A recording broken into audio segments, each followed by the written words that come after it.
wabarakatuh. Perkenalkan, nama saya Tasya Fitria Putriani, NPM 22010101011. Di sini saya mendapatkan tugas kelompok, yaitu yang bertema pendekatan dan metode bimbingan konseling Islam. Langsung saja kita lihat penjelasan berikut ini. Jadi, apa itu pendekatan dan bimbingan konseling Islam?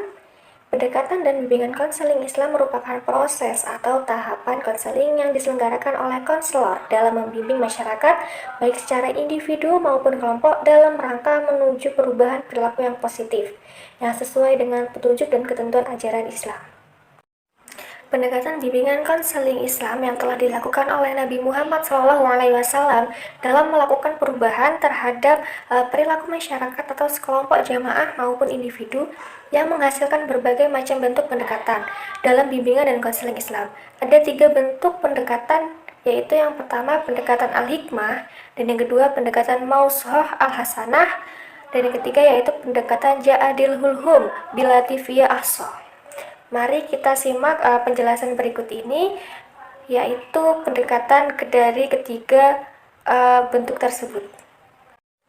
Yang pertama yaitu pendekatan al-hikmah atau bil-hikmah.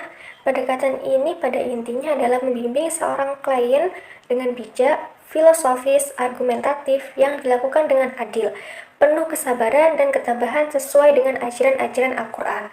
Kata hikmah mengandung 3 unsur seperti unsur cinta, unsur jiwa, dan unsur ilmu. Dengan demikian, al-dakwah bil al-hikmah mengacu pada potensi konselor dalam melakukan layanan konseling berdasarkan kemampuan yang sempurna sehingga konseling dapat memahami dan menanamkannya dalam hati dan tindakannya. Yang kedua yaitu pendekatan al-mau'izah al-hasanah. Pendekatan ini diarahkan kepada klien-klien yang memiliki kapasitas intelektual dan pemikiran serta pengalaman spiritualnya yang tergolong awam atau belum seberapa tahu. Dakwah dan konseling Islam al-hasan menguat 3 unsur. Yang pertama yaitu orang yang mendengarnya semakin banyak suaranya maka semakin bagus.